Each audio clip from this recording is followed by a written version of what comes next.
시청자 여러분 안녕하십니까? 헬로티비 주간 뉴스입니다. 양어장에서 기르던 대형 물고기들이 한두 마리씩 죽어나가는 일이 벌어졌습니다. 최근 2년간 양산 하북면에서 반복됐다고 하는데요. 범인은 다름 아닌 멸종 위기종 수달이었습니다. 무슨 일일까요? 송국회 기자가 취재했습니다. 양산의 한 식당 앞마당에서 때 아닌 동물 포획 작전이 벌어집니다. 성인 여러 명이 그물까지 쳐가며 애워싼 건 다름 아닌 수달입니다. 수달은 멸종위기 야생생물 1급으로 지정돼 보호받고 있는 천연기념물. 그런데 인근 양산천에서 뛰놀아야 하는 수달이 지난달 말 땅 위에서 생포된 겁니다. 주변에는 살점이 뜯긴 물고기도 여러 마리가 발견됐습니다. 양식한 지 최소 7년이 넘은 잉어나 향어들입니다. 먹이를 찾던 수달이 하천 상류 지점인 이곳 양어장까지 찾아와 기르던 물고기를 잡아먹고 있습니다. 최근 2년 사이 죽어나간 물고기 수만 100마리가 넘습니다. 사실 한 40년 이상 키운 잉어거든요. 최근 한 2년 사이에 좀 지속적으로 어떤 날은 3일에 걸쳐서 연속적으로 이런 식으로 피해가 좀 있습니다. 수달이 지상의 양어장까지 찾은 건 서식지가 파괴되면서입니다. 수달의 기존 서식지는 양산천 하류. 하지만 3년 전 태풍 차바로 피해를 입은 뒤 복구 공사를 진행하며 시멘트를 깔고 하천보둥 인공 구조물을 만들면서 자연 습지는 사라졌습니다. 결국 수달의 먹이인 고기가 살기 어렵게 되자 수달도 덩달아 먹이를 찾아 나선 겁니다.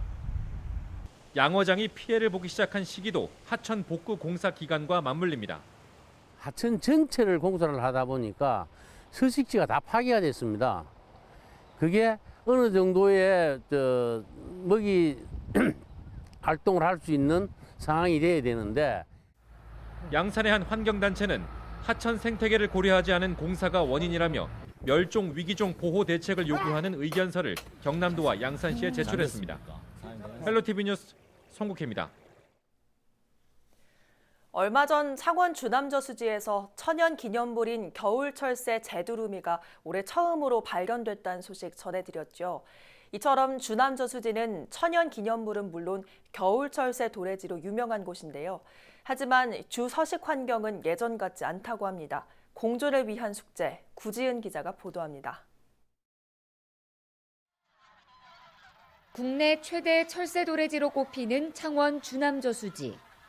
겨울에 문턱을 앞두고 만여 마리의 철새 선발대가 주남저수지를 찾았습니다. 지난 4일에는 천연기념물 제203호로 지정된 제두루미 7마리가 관찰됐습니다. 예년보다 일주일 정도 빨리 찾아온 철새들로 탐조객들도 덩달아 발길을 재촉합니다. 철새 보고 이렇게 풍경이 좋다 그래가지고 이렇게 찾아오게 됐습니다. 사진도 이렇게 좀 잘 찍고 할 수 있도록 이렇게 해서 오게 됐습니다. 하지만 겨울에 나는 철새들의 모습을 보는 것은 예년 같지 않습니다. 서식지 환경 변화로 철새들의 북상 시기가 빨라졌기 때문입니다. 이사 온 지 한 25년 정도 됐는데요. 그때는 많았는데 조금 줄어든 것 같아요. 최근 3년간 제두루미의 개체수 현황을 살펴보면 지난해 1월 개체수가 일시적으로 400여 마리까지 증가했지만 2월 초부터 절반이 북상했습니다. 이처럼 철새들의 북상 시기가 빨라진 것은 저수지 일대에서 벌어진 각종 개발 행위로 서식지가 훼손됐기 때문이라고 환경단체는 주장하고 있습니다. 철새들이 쉴 수 있는 모래톱이 사라지면서 이러한 현상들이 벌어지고 있거든요. 낙동강은 사라지고 대신에 저쪽 서해안 쪽으로 이동한 이런 것들 속에서 주남저수지의 제두루미를 중심으로 해서 철새 개체수가 줄어들고 있는 그러한 주남저수지 인근에서는 사람이 뿌린 농약으로 야생조류가 폐사하거나 공장이나 축사를 짓겠다는 등의 갈등들이 여전히 이어지고 있습니다. 창원시는 지난 6월 철새의 안전한 서식지 환경 조성을 위해 주남저수지 인근 농지에 농약을 치지 않고 벼를 재배하는 자연농법을 실시했지만 이는 전체 면적의 5%에 그쳤습니다. 대표적인 국내 내륙 습지로 매년 겨울철새 수만 마리가 찾는 곳인 주남저수지. 하지만 환경보전과 개발의 갈등 속에 철새와 주민들의 공존을 위한 해법은 여전히 과제로 남았습니다. 헬로티비 뉴스 구진입니다. 최근 충남과 경북 등의 철새도래지 야생조류 분변에서 조류인플루엔자 항원이 검출돼 경남도가 차단 방역에 돌입했습니다. 도는 주남저수지 등 도내 주요 철새도래지 9곳에 현수막 등을 설치하고 소하천과 주변 농가를 일제 소독할 계획이라고 밝혔습니다. 지난 2017년 겨울 이후 도는 2년간 AI 청정 지역을 유지하고 있습니다. 교원 능력 개발 평가라고 들어보셨습니까?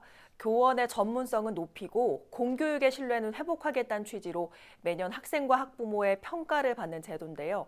어느덧 시행 10년째입니다. 그런데 순조로웠다면 전해드리지 않았겠죠. 경남 지역 학부모 단체가 이 제도의 폐지를 요구했습니다. 그 이유 심지훈 기자가 전해드립니다. 초중학생 자녀를 둔 박남희 씨는 요즘 마음이 무겁습니다. 학부모들이 학교 선생님들을 평가해야 하는 기간이기 때문입니다. 참여 문자를 받았지만 담임을 제외하면 한 번도 본 적 없는 선생님을 평가한다는 것부터 부담입니다. 아이 담임을 빼고는 교장 선생님이나 교감 선생님, 다른 선생님을 만날 일이 거의 없잖아요. 아이한테 한두 마디 듣는 그거로 해가지고 평가를 하게 되거든요. 그러면 하는 우리도 힘들고 이런 평가가 실효성이 있을까 싶은 생각이 많이 들어요. 상황이 이렇자 교원 내부에서도 회의적인 목소리도 높습니다. 현재 교원 능력 개발 평가는 학부모뿐 아니라 자기평가, 동료평가, 학생평가까지 다방면으로 이루어지고 있습니다. 다만 정량적 평가 위주로 이루어지는 점, 관리자나 전담교사에 대해 학부모가 정보를 얻기 어려운 점은 개선할 사항으로 생각됩니다. 결국 경남 지역 학부모 단체가 교원 능력 개발 평가 폐지를 주장하고 나섰습니다. 교사와 학교에 도움이 되기 위한 취지는 사라지고 형식적인 조사로 비인간적인 경쟁과 파행만 나타나고 있다는 겁니다. 실제 9월부터 11월 사이 진행되는 조사 대상은 교장과 교감, 담당 교사와 보건, 영양교사 등 교과 담당까지 포함돼 있습니다. 20대에서는 소통하고 하는 능력이 아주 살아남는 방법이야까지 가리키는 교육 현장에서 교사들을 이런 식으로 줄 세우는 방법의 평가는 저는 문제가 있다고 보는 거죠. 협의회 이런 걸 통해서 다양한 의견들을 좀 조율해서 뭔가를 해결책을 내는 방법, 그런 게 가장 좋은 것 같아요. 점수가 아니라. 도입 10년이 됐지만 자리를 잡지 못한 제도. 실질적인 도움을 위한 결단이 필요하다는 목소리가 더욱 커지고 있습니다. 헬로티비 뉴스 심준입니다. 지하철이나 기차 등이 없는 통영시에서는 시내버스가 중요한 이동수단입니다. 하지만 일부 노선은 배차 간격이 너무 길거나 엉성한 노선 체계로 이용객들이 불편을 겪고 있는데요. 긴급한 대책이 필요해 보입니다. 보도에 표영민 기자입니다. 통영시 강도면의 한 버스 정류장입니다. 정류장 안에서는 사람들이 하염없이 버스를 기다리고 있습니다. 최소 30분 대기는 기본, 20여 분 간격으로 버스가 운행되지만 제멋대로인 배차 시간 탓에 미리 나와 기다리지 않으면 버스를 놓치기 일쑤입니다. 배차 간격이 긴 읍면 지역 정류장에서 흔히 볼 수 있는 풍경입니다. 우리 아가 중림 직자서 전혀 올랐고 빨리 갈 때는 시간을 안 지키더라고. 부모님이 시간 보고 아들은 거 하는데 빨리 놀 때는 빨리 놀고 너가 놀 때는 너가 움슬 때는 움고 그렇더라 사태에. 버스 운행이 많은 지역에는 또 다른 불편함이 존재합니다. 시민뿐만 아니라 관광객이 많이 찾는 통영 종합버스 터미널 앞. 복잡한 버스 노선 체계에 여러 번 확인 후에야 버스에 오릅니다. 특히 외국인 관광객이 많이 찾는 곳임에도 노선을 알려줄 외국어 노선표 하나 없습니다. 이처럼 버스 노선 체계와 배차 시간, 적은 광역버스 운행 등 통영에선 시내버스에 대한 불만의 목소리가 높아지고 있습니다. 결국 통영시는 지난 2009년 이후 10년 만에 버스 개편 준비에 나섰습니다. 통영시는 용역조사를 통해 대중교통 체계를 개편하고 시민 원탁 토론회와 공청회 등을 열어 시민과 함께 방안을 찾겠다고 밝혔습니다. 2019년도 지금 5월달부터 내년 4일까지 그 미래행 통영 노선 개편을 갖다 지금 추진 중에 있습니다. 그래서 주민들에 대한 이런 불편에 대해서 모든 그 주민 원탁회라든지 그를 어떤 관여를 해가지고 주민 불편이 없도록 이렇게 많이 노력하도록 하겠습니다. 하지만 내년부터 버스기사에 적용되는 주 52시간 근무제와 미확정된 남부내륙 고속철도 역사 위치 등은 벌써 시내버스 정책 수립에 걸림돌로 제기되고 있습니다. 게다가 새로운 개편안이 나오는 시기는 내년 4월. 시민들은 그저 불편함을 겪으며 기다려야 하는지 되묻고 있습니다. 헬로티비 뉴스 표영민입니다. 올해 마지막 경남도의회 정례회가 시작됐습니다. 강도 높은 예산 심의와 행정사무감사 등이 진행될 예정인데요.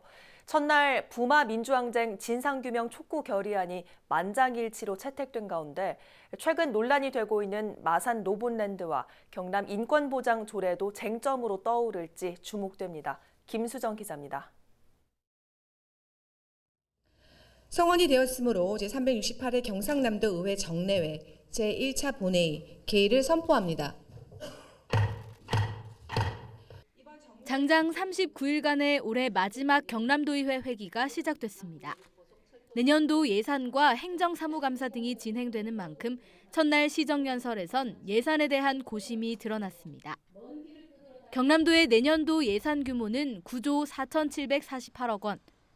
김경수 지사는 내년이 가장 어려운 시기라며 보릿고개를 넘기 위한 예산이라고 설명했습니다.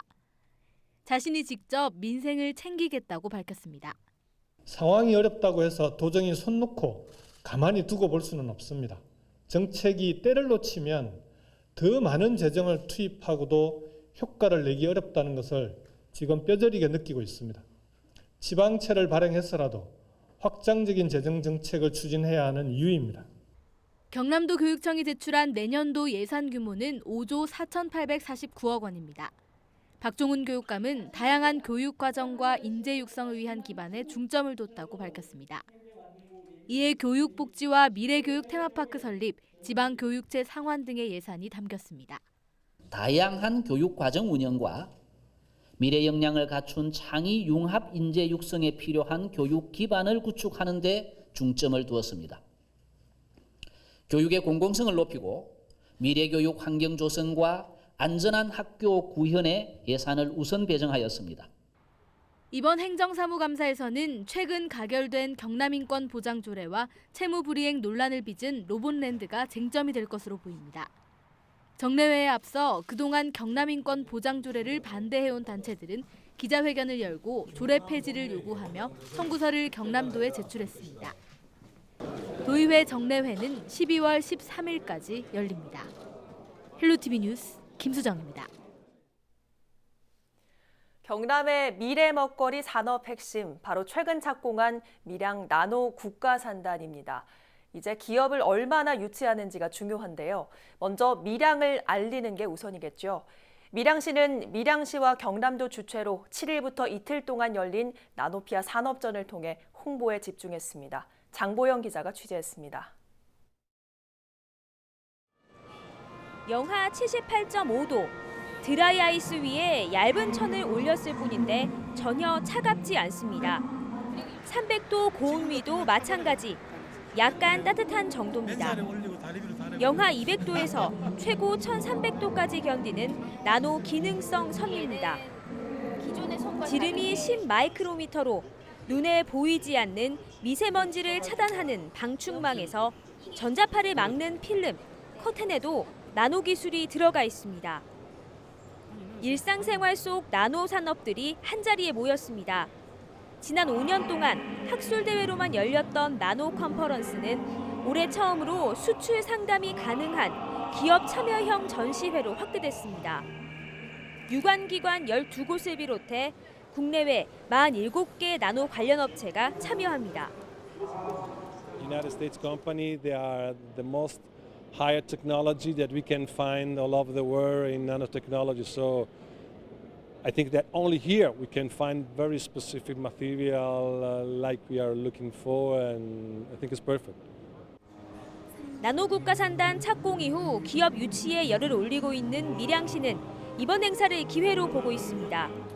현재 산업단지의 분양 상황은 40%, 남은 부지들의 조기 분양을 목표로 밀양 홍보가 도움이 될 것이라 보고 있습니다. 우리 시에 입주해 있는 기업도 있고 또 외부에서 우리 나노에 관심 있는 기업들이 많이 와 있습니다. 이런 기업들한테 홍보의 계의 장이 될 수 있기 때문에 기업 유치에 훨씬 좀 유리하다고 판단됩니다. 경남도와 밀양시는 단순 산단 조성을 넘어 산학, 연관, 사자가 함께하는 나노융합 클러스터를 구축하고 있습니다. 경남의 경제와 교육을 이끄는 나노산업의 가능성에 기대를 걸고 있습니다. 만든 인프라들이 여러 가지 컨텐츠 우리 앞으로 더 커나갈 우리 기업들이 잘 융합이 돼서 경남하면은 우선 나노산업부터 떠올릴 수 있을 만큼 경남도와 밀양시가 손을 잡고 육성하고 있는 나노산업. 경남의 미래 핵심 먹거리가 되기 위한 쟁걸음이 계속되고 있습니다. 헬로티비 뉴스 장보영입니다. 부산에서 밤사이 10여 마리가 넘는 멧돼지가 도심에 출몰해 80대 어르신이 부상을 입었습니다. 잇따른 멧돼지 출몰에 시민들의 불안감이 커지면서 경찰은 멧돼지 출몰 지역 학교에 순찰을 강화했습니다. 보도에 김한식 기자입니다. 주택가 쪽으로 도망가는 멧돼지를 경찰이 뒤쫓아가 사살합니다. 이 과정에서 80대 어르신이 멧돼지에 부딪혀 다리에 부상을 입어 병원으로 옮겨졌습니다. 밤사이 도심 곳곳에서 멧돼지 출몰이 잇따랐습니다. 지난 5일 밤 10시 10분쯤에는 해운대구 송정터널 인근 도로를 달리던 승용차에 멧돼지가 돌진하기도 했습니다. 5일 밤부터 6일까지 부산 도심에 출몰한 멧돼지만 18마리. 이 가운데 3마리는 죽거나 사살됐고 나머지는 달아났습니다. 멧돼지는 산과 인접한 곳에서 많이 나타나지만 요즘에는 도심 주택가에서도 발견되고 있습니다. 지난 3일에는 동래구의 한 아파트 단지에 들어온 멧돼지가 사살되기도 했습니다. 초등학생을 둔 학부모들은 더욱 불안합니다. 이 시간에 멧돼지 출몰했다고 하고 뭐 옆으로 지나갔다고 하고 하니까 사실은 좀 불안하죠. 근데 안전 문제 때문에 불안하기도 하고 해서 제가 좀 데리러 때와 장소를 가리지 않고 멧돼지가 출몰하면서 경찰도 비상입니다. 경찰은 야생동물 포획단의 총기 반납 시간을 밤 9시 이후로 늦추고 경찰관들을 대상으로 멧돼지 사살 요령을 교육하는 등 대처에 나섰습니다. 특히 위급 상황에 대한 대처 능력이 떨어지는 초등학생들의 안전을 확보하기 위해 멧돼지 출몰 지역 인근 학교에 경찰을 배치했습니다. 아침에 멧돼지 출원해가지고 학생들이 불안해하기 때문에 나왔고 사후로는 안전지킴이 우리 선배님들하고 같이 지속적으로 하도록 하겠습니다. 지난 10월 한 달 동안 부산에서 55건의 멧돼지 신고가 경찰에 접수됐습니다. 경찰은 멧돼지와 마주쳤을 경우 등을 보이고 달아나거나 고함을 지르는 등 자극하는 행동을 하지 말고 뒷걸음으로 물러나면서 주변 건물이나 물건 뒤로 숨을 것을 당부했습니다. 헬로티비 뉴스 김한식입니다. 경남도가 지역 시내버스 요금 인상을 결정했습니다. 증가하는 인건비와 운영비를 감당하기 위해선 인상이 불가피하다는 건데요. 반면 지역사회에서는 구체적인 대안 없는 단순한 요금 인상을 받아들일 수 없다는 입장입니다. 보도에 양진호 기자입니다. 경남도 소비자정책심의위원회가 결정한 시내버스 인상요금은 최대 200원. 위원 일부가 도민부담 증가를 근거로 요금 인상에 반대했지만 다수 의견에 따라 경남도가 제시한 인상안을 그대로 받아들였습니다. 도가 내세운 요금 인상의 이유는 크게 두 가지입니다. 첫 번째는 매년 4% 가까이 증가하고 있는 인건비와 운영비인데 도는 요금 인상이 없을 경우 지자체별로 매년 최대 300억 원의 추가 지원금이 필요하다고 설명했습니다. 이제까지 4년 동안의 어떤 적자부를 메꾸는 수준이지 앞으로 그 임금이 계속 오르지 않습니까? 뭐 동결시키지 않는 한은 임금비가 오르면은 시내버스 요금도 오를 수밖에 없는 그런 구조입니다. 여기에 주 52시간제 도입에 따른 추가 인력 채용을 준비하기 위해선 요금 인상이 불가피하다는 입장입니다. 특히 매년 인건비 상승이 가파르게 이뤄질 경우 요금 인상 주기도 단축될 가능성이 크다고 덧붙였습니다. 하지만 진주 지역사회는 인건비와 운영비 상승에 따른 요금 인상의 필요성을 인정하면서도 시내버스 이용객 증가를 위한 노선 개편 등 제도 개선이 우선돼야 한다고 주장했습니다.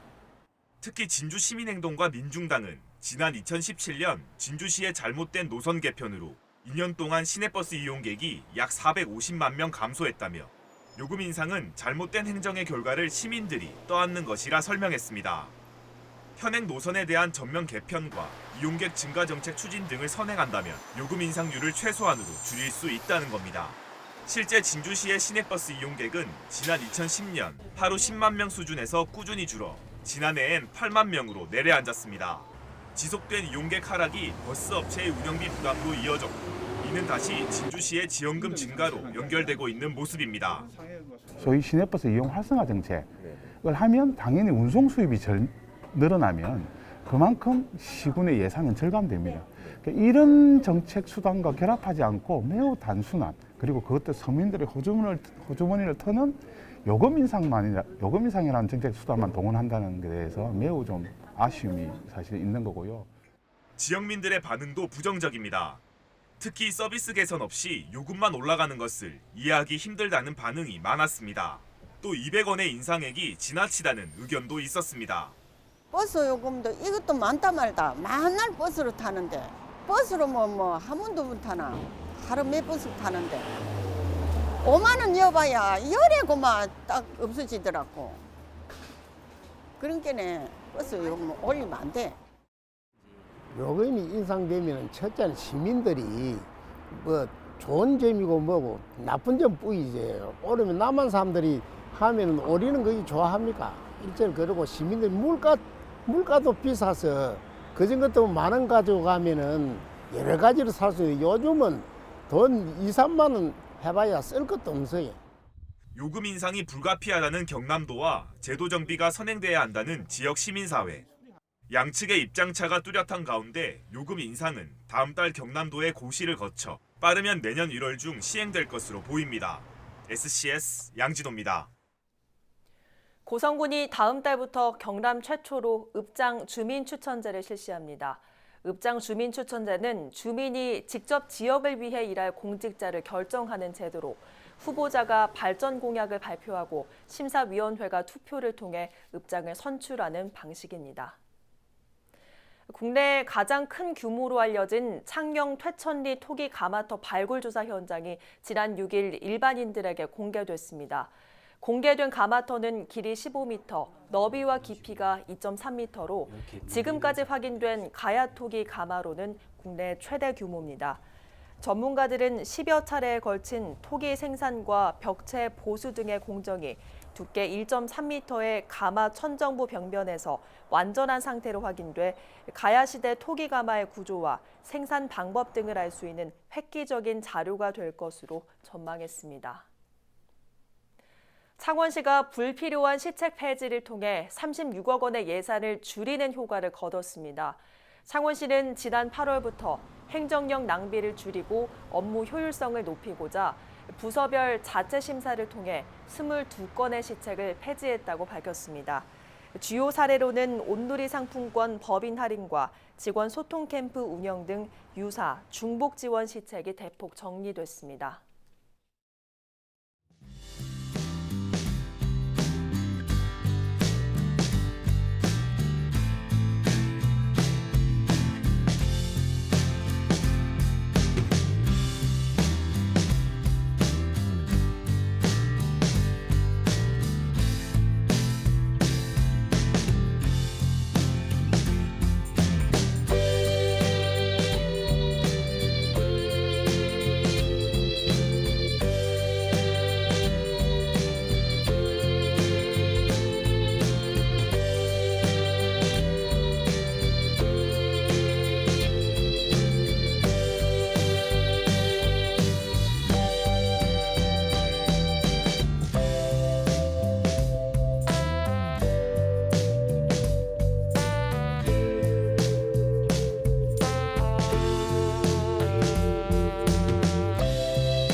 오늘 뉴스는 유튜브 채널 CJ 헬로 경남 방송에서 다시 보실 수 있습니다. 이어서 헬로 이슈 토크 전해드립니다.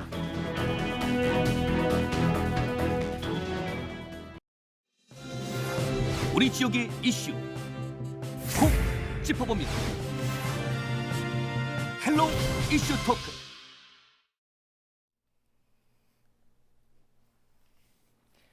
경남도 내 이슈를 집중 분석해보는 시간 헬로 이슈토크의 김세진입니다. 지난 10월 22일 밀양역에서 발생한 선로 작업 노동자 사망 사고를 두고 연속된 인재 고리를 끊어야 할 때라는 목소리가 높습니다. 사후 처리보다 예방이 최우선이란 믿음으로 오늘 밀양역 사고의 원인을 분석하고 사고 예방 방안까지 고민해 보겠습니다. 밀양열차 노동자 사망 사고를 현장에서 취재한 송국회 기자, 법률적 해석과 분석을 해주실 하귀남 변호사 나오셨습니다. 안녕하십니까? 네, 반갑습니다. 자, 송 기자는 사고가 나자마자 취재를 간 걸로 알고 있는데요. 당시 현장 상황 어떻습니까? 좀 이제 과거로 거슬러 올라가면 사고 난 시각이 지난달 22일 오전 10시 16분쯤이었습니다. 경남도 소방본부에서 사고 소식을 듣고 바로 현장으로 달려갔는데 도착했을 당시에는 이제 지금 고인이 되신 작업자분과 또 부상을 당하신 분들의 이제 수습은 사고 현장 수습은 다 끝난 상태였고요. 대신에 이제 사고 흔적이 얼마나 좀 처참했는지를 보여줄 수 있는 작업자들의 옷가지나 그다음에 이제 장비들이 부러져 있었고 참 처참했다. 그 모습만 봐도 얼마나 사고가 컸는지를 짐작해 할 수 있는 모습들이었습니다. 사실 뭐 굳이 뭐 당시 떠올릴 필요는 없지만 이제 이 사고를 우리가 되짚어 보면서 과연 사고 원인이 무엇이었는지에 대해서는 이제 수사가 진행되고 있고 현재 부산지방철도 특별사법경찰대에서 수사를 맡고 있는데 이 부분에 대해서 아직도 이제 수사가 진행 중이다라는 답변만 나오고 있습니다. 최근 경남도 내 산업 현장에서 참 큰 사고들이 많이 일어났습니다. 그때마다 뭐 여러 가지 대책들이 쏟아져 나왔지만 장소만 달리해서 계속해서 이런 사고들이 반복되고 있는 상황인데 특히 이번 사고 가까이서 지켜보면서 좀 많은 생각이 들었을 것 같아요. 먼저 과거에도 비슷한 사고가 있었기 때문에 안타깝다는 이제 생각밖에 들지 않는 상황이고 이 철로 작업자 사고는 부산하고 경남 지역을 통틀어서 보면 올해 들어서만 3번째 사고였습니다. 밀양 지난 2월이었죠. 밀양 삼난진 터널에서 낙석 우려 지역을 이제 촬영하던 이제 작업자가 열차에 치여서 사망한 사건도 있었고요. 부산에서도 무궁화 열차에 치여서 사망하신 분이 계시고 사고 당시에 이제 이번 밀양역 사고도 사실 사고가 나자마자 코레일 측에서는 사고 경위만 사실 짧게 언론에 브리핑을 했었어요. 그러니까 지금 사고 원인은 이제 부산지방철도사업경찰대에서 조사를 하고 있으니까 그 결과를 이제 지켜봐야 된다 이런 입장이고 문제는 이제 이런 사고가 반복되는 원인에 대한 충분한 분석이 필요하다 이런 생각이 좀 들고요. 계속 이제 사고가 반복되는 원인에 대해서는 지금까지 땜질식 처방이었다는 지적도 사실 피할 수는 없습니다. 왜냐하면 반복되는 원인에 대해서는 그때그때 코레일 측과 또 정부에서 대책을 내놓고 있지만 사실 이번 사고도 예견된 인재였다는 지적이 충분히 나오고 있거든요. 그런 면에서 봤을 때는 더 이상 이제 사고가 나오지 않게 충분한 대비가 필요하다. 이렇게 좀 말씀을 드리고 싶습니다. 올해만 부경에서 3번째라 하면 정말 반복되고 있는 게 분명하고 오늘 좀 철저한 분석이 필요할 것 같습니다. 자, 하 변호사님은 이 사고 소식 접하고 어떠셨습니까? 저는 일단 뭐 되게 안타깝고 한 가지 이제 저희 그 기억이 떠오르는 게 있는데요. 제가 사법시험을 합격하고 사법연수원에 있을 때 일상적으로 연례적으로 철도 코레일이죠. 코레일에서 저희 연수생 전체를 대상으로 해서 열차 충돌 시범을 보여줍니다. 그러니까 어떤 건널목 하나를 지정을 해서 거기에 이제 중간에 승용차를 하나 세우고 그 열차라는 게 급제동이 어렵지 않습니까? 그래서 사고가 났을 때 그 손해배상 책임을 물을 때 사실 그 열차 쪽에 과실이 크지 않음을 보여주고자 하는 의도겠죠. 그러면서 약 한 300-400m 전방에서 제동을 하고 그럼에도 불구하고 차량이 충격되는 그 장면을 보여줍니다. 그러니까 제동 거리가 짧지 않다는 걸 보여주는 거죠. 그때 당시 보았을 때 차가 공중에 튕겨가지고 박살나는 장면을 봤거든요.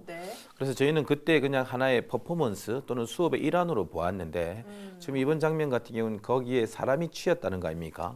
얼마나 고통스러웠을까 참 안타까운 마음이 들고 왜 우리가 이런 일이 계속 반복되느냐 좀 더 안전에 그리고 또 인력 충원에 장비의 보완에 이런 것들이 정말 아쉽다 그런 생각을 많이 해봅니다.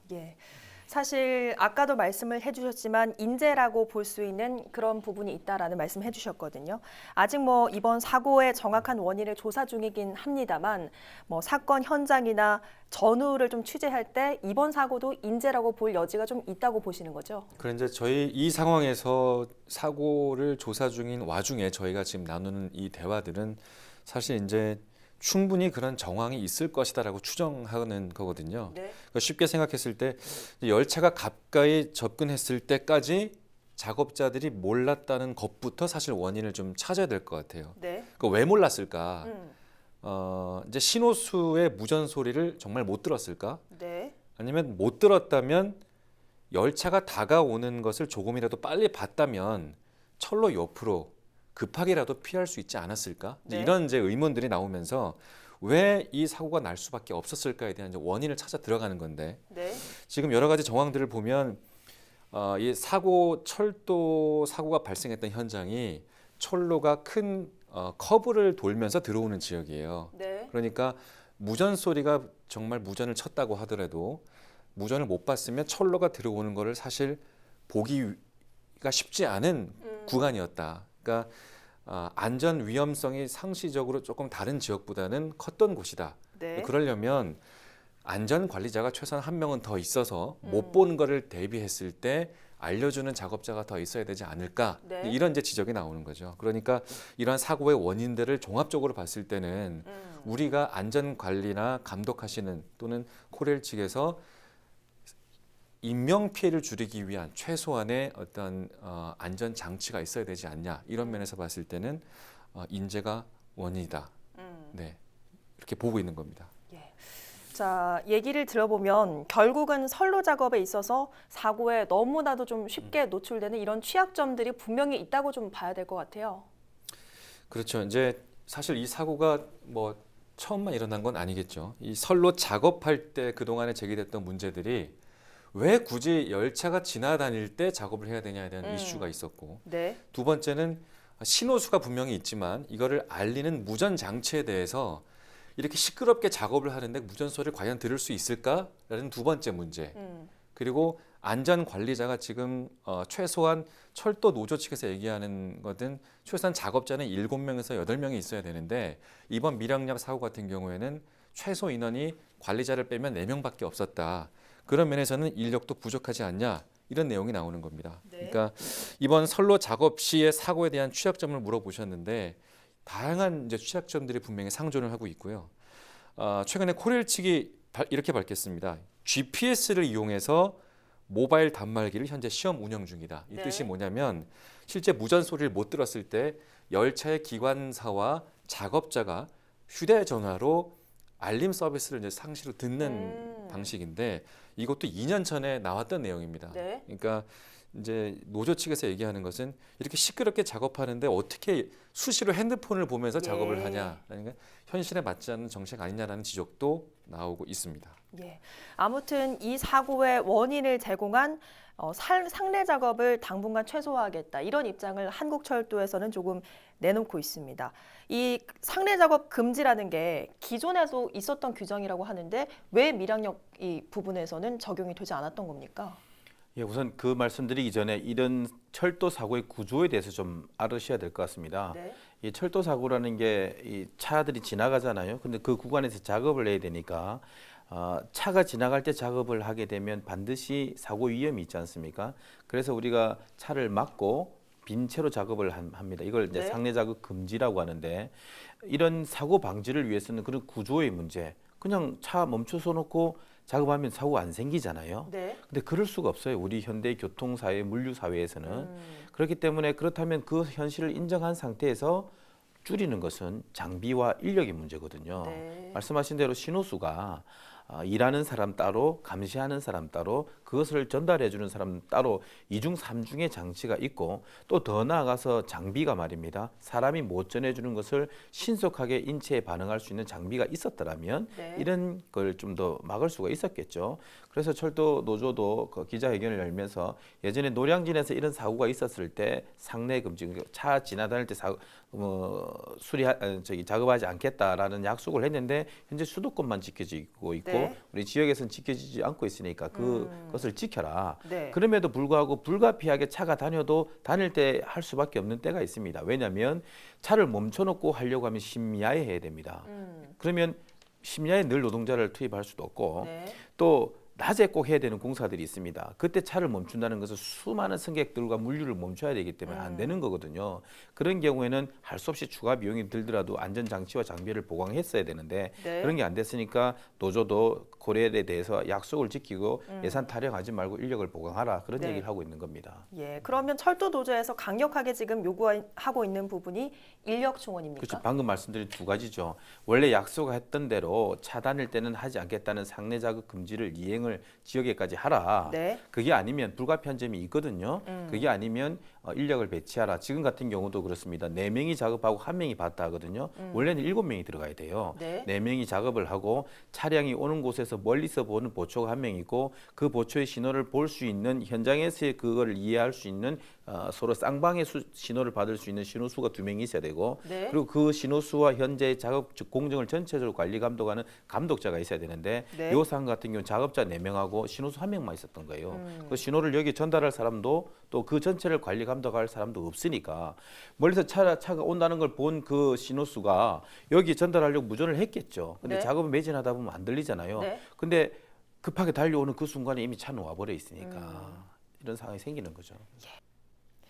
그러면 코레일의 인력 확충이 불가능해서 현재 최소 인원으로 운영이 되는 겁니까? 아니면 다른 이유가 있습니까? 실제 철도 노조 측에서는 이번 사고에서 현재 사실상 작업자가 4명이었고 네. 열차 감시자가 1명이었는데 열차 감시자를 빼면 실제 현장에서 근로했던 작업자가 4명이었어요. 아까 우리 네. 하긴한 변호사님께서도 말씀해 주셨지만 우리가 일반적으로 통상 철로 작업을 하시는 분들의 작업자 수는 한 7명 정도가 돼야 되는데 실제 2명이 빠진 셈입니다. 네. 그러니까 문제는 이런 상황에서 이쪽 지역이 다른 평지, 그러니까 곡선 구간의 철로 작업이 아닌 커브 곡선을 구는 조금 더 위험한 지역의 상황, 그 작업 현장이었다는 거죠. 그러니까 평상시보다도 더 보강이 돼야 된다. 그러니까 이런 상황에서 그 작업자가 다른 일로 빠지다 보니까 현실적으로는 필요한 인력이 빠져서 문제가 발생한 것이다. 네. 그러니까 이런 상황은 사실 노조 측에서 얘기하는 것은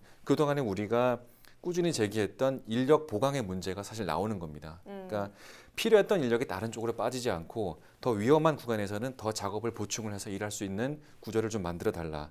그러니까 이번에 신호수가 열차가 들어온다고 무전을 쳤다고 해도 만약에 못 들었다면 저 멀리서 오는 열차를 보고 피할 수 있어야 되기 때문에 네. 못 피했던 문제. 그래서 그거를 알려줄 수 없는 사람이 없다는 문제가 계속해서 나오는 겁니다. 지금 현재 매뉴얼상을 보면요, 열차 감시인이 무전기 외에도 뭐 이제 확성기라든지 뭐 경고 깃발을 좀 소지해야 된다는 걸로 좀 나와 있습니다. 하지만 네. 이번 밀양역 사고에서는 이 무전기 소지만 좀 확인이 된 상황이고요. 그래서 조사를 더 해봐야 되겠지만 결과적으로는 지금 아주 최소한의 인력이 만들어낸 인재 사고가 아니냐라는 우려가 지금 일각에서도 나오고 있는 겁니다. 네, 얘기를 좀 들어보면 인력뿐 아니라 체계적이지 않은 이 매뉴얼 부분도 개선해야 할 부분인 것 같습니다. 자, 사실 이번 사고는 코레일 정직원이 당하긴 했습니다만 혹시 외주업체 직원, 비정규직에게 이런 사고가 일어났다면 어땠을까 하는 부분도 좀 고민이 필요한 부분인 것 같은데요. 혹시 뭐 피해자 보상 같은 부분은 잘 이루어져 있습니까? 예, 일단 코레일은 그래도 뭐 우리가 알아주는 큰 회사니까 그 직원의 사고에 대해서는 산재나 기타 보상에 관해서는 어느 정도 잘 돼 있는 것으로 알고 있습니다. 우리가 이제 이런 사고를 놓고 정규직이냐 비정규직이냐를 논하는 것 자체가 좀 대단히 불편한 일이긴 하지만 그렇죠. 현실에 있어서는 차이가 분명히 존재합니다. 네. 어떤 근로자가 산재로 어떤 사고나 사망을 당했을 때는 일단 치료를 하는 요양급여, 그리고 장애가 발생했을 땐 장애연금, 그리고 사망했을 때는 장의비나 그다음에 유족연금 또는 유족일시금이 지급이 됩니다. 근데 그 모든 기준은 예를 들면 휴업급여 같은 경우도 평균급여의 70%, 그리고 또 유족일시금 같은 경우도 평균급여의 한 1,301분치이기 때문에 정규직과 비정규직은 급여 차이가 존재하지 않겠습니까? 네. 그렇다면 결국 유족 일시금이나 휴업급여 등의 어떤 대우에 있어서도 네. 차이가 있을 수밖에 없는 슬픈 현실이 있고요. 또 회사의 크기에 따라서 이 산재를 신청하는 거에 따라서는 지금처럼 언론을 받거나 또 큰 회사들 같은 경우는 산재 제도가 잘 돼 있고 노조가 뒷받침되는 데 같은 경우는 그래서 금방 산재 신청 처리가 잘 되겠지만 아주 영세한 조그만 업체들은 산재가 되게 되면 기업주에 이제 가산금이 붙기 때문에 웬만하면 산재를 잘 안 하려고 하는 현실이 있거든요. 그래서 산재의 첫 관문도 통과하기가 힘든 그런 여러 가지 현실들이 있습니다. 언론에 드러나지 않는 많은 경우들이 그런 경우도 있는 슬픈 현실이 있습니다. 자, 어쨌든 계속해서 코레일에서 이런 노동자 사망 사고가 발생하는 만큼 노조의 목소리를 좀 이번에는 귀 기울여 듣고 좀 소통하는 자세가 필요해 보입니다.